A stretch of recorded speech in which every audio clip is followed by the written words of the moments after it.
श्री राधा कृष्ण चरण कमलेभ्यो नमः। श्री राधा चरितामृतम भाग 95। उद्धव की वृंदावन से अश्रुपूर्ण विदाई।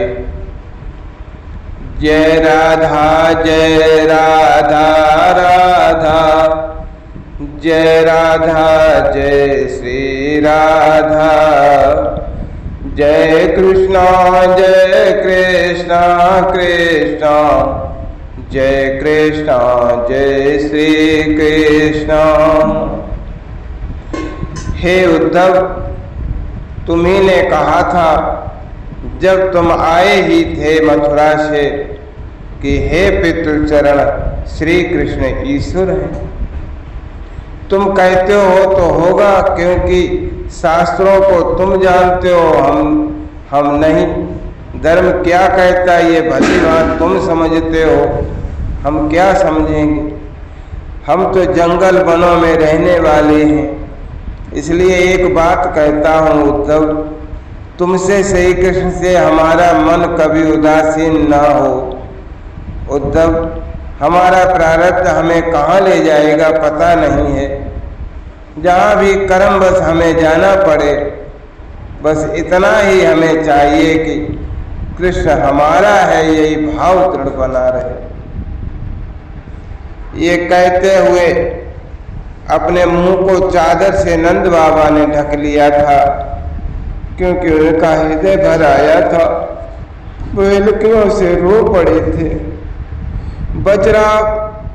हे वज्रनाभ, आज जाने वाले हैं उद्धव श्रीधाम वृंदावन से।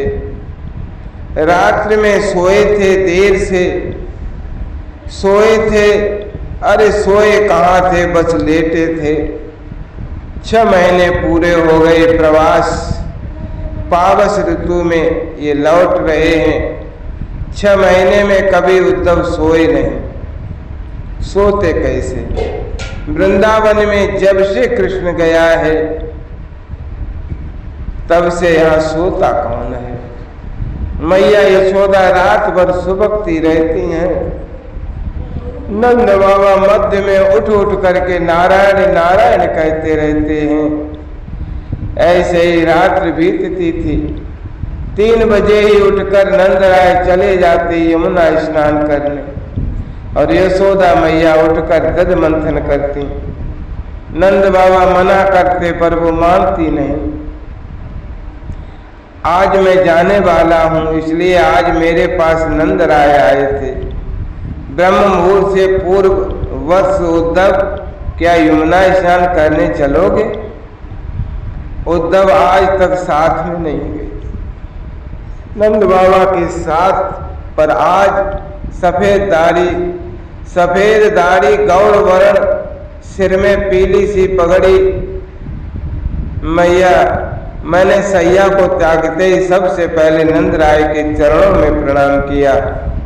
फिर इधर उधर देखा तो बाहर भीड़ लगी।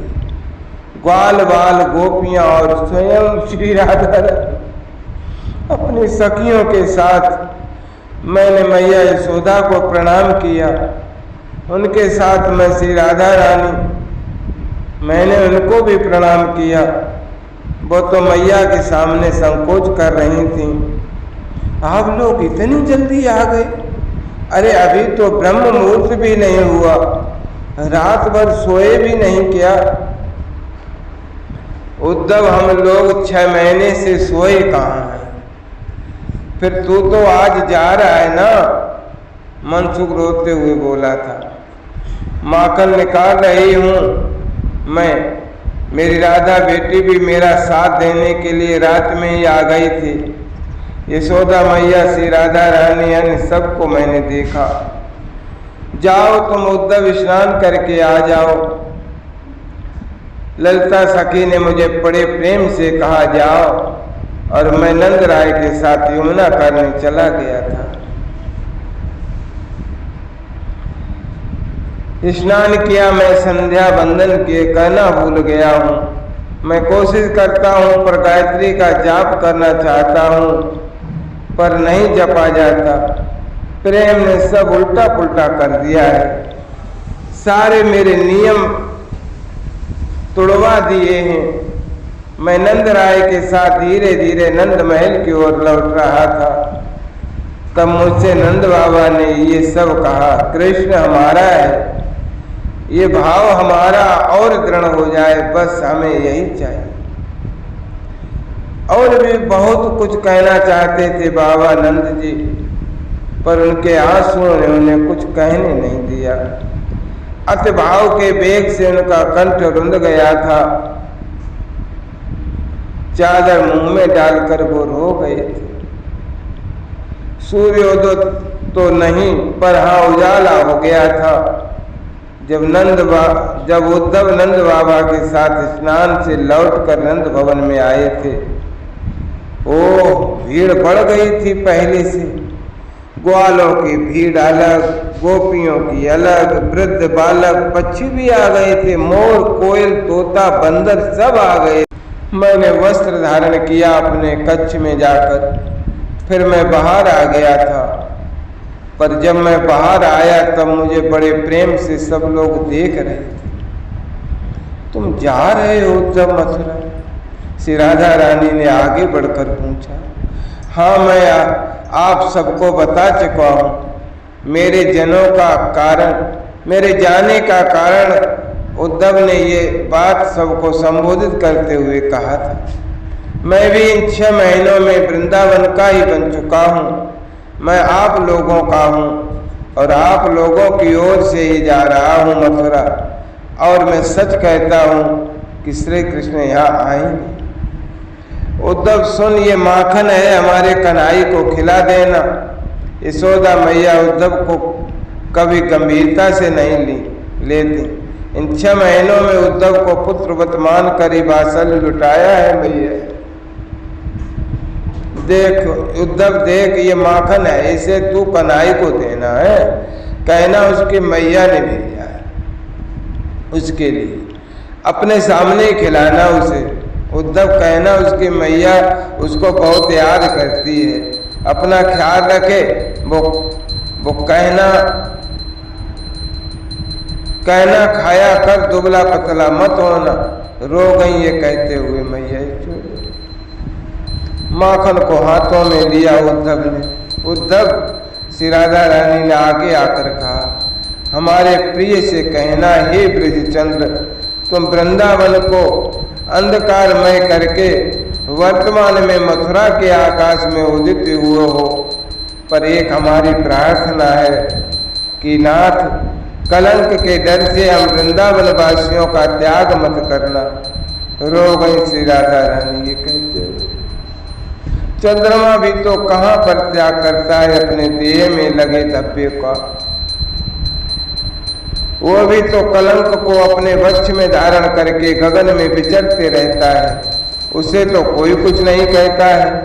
श्याम सुंदर, हम भी तुम्हारे अंग का आश्रिता है, हमें भी अपने हृदय से दूर मत करो।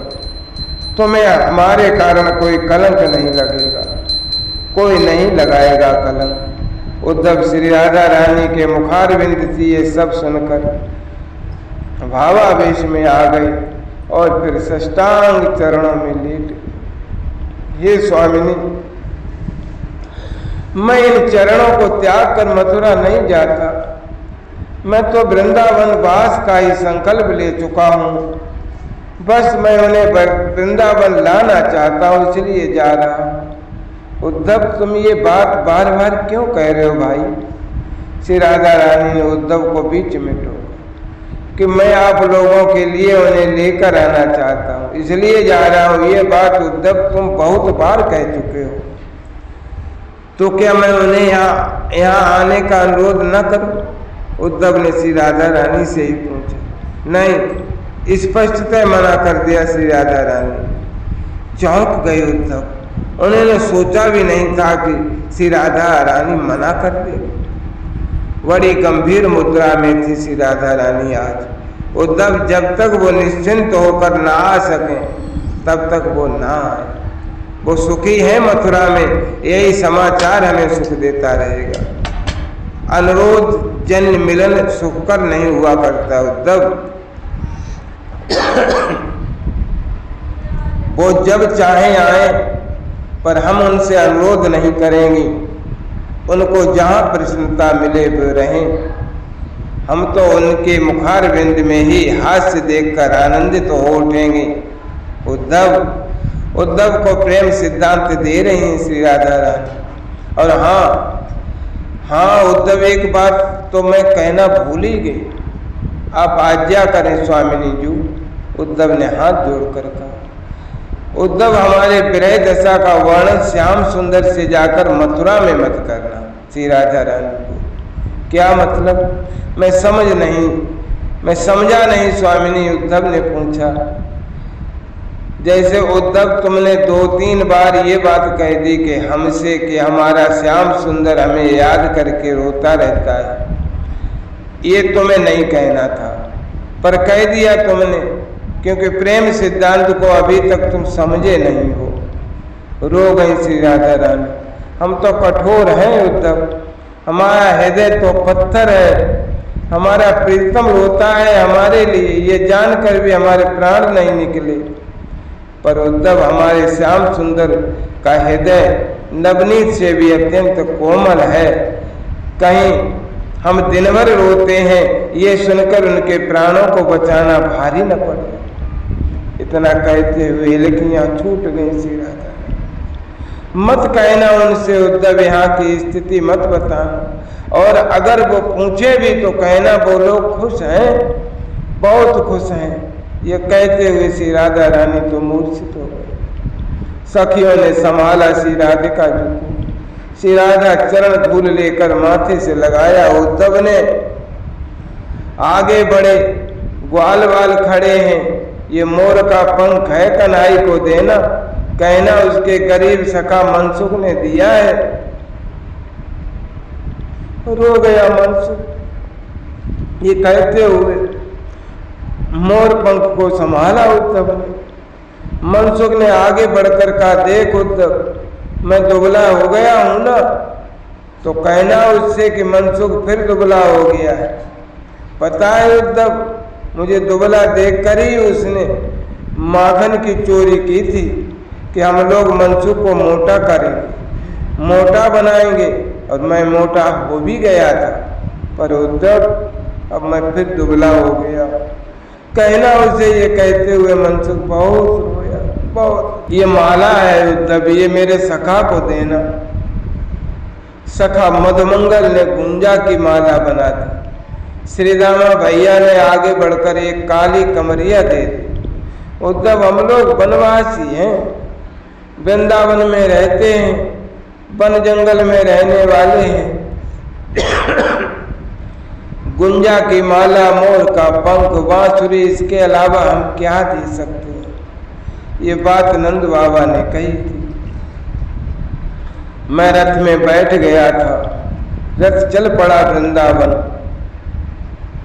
चल पड़ा वृंदावन से। वृंदावन मुझसे छूटता जा रहा था। वृक्ष भी मुझसे मानो पूछ रहे थे, कृष्ण आएगा क्या, कृष्ण आएगा, कृष्ण आएगा। मैं रो गया था, मुझे रोना आ रहा था इस श्री धाम को छोड़ते हुए। मैं दूर तक आया, मैंने एक बार पीछे मुड़कर देखा था। ओ श्री राधा रानी की वो सोनी अखियां जिनमें आस है कि फिर मिलन होगा। यशोदा मैया रोते हुए देख रही थी मेरे जाते हुए रथ को। वो माँ की आंखें जो अपने पुत्र के इंतजार में।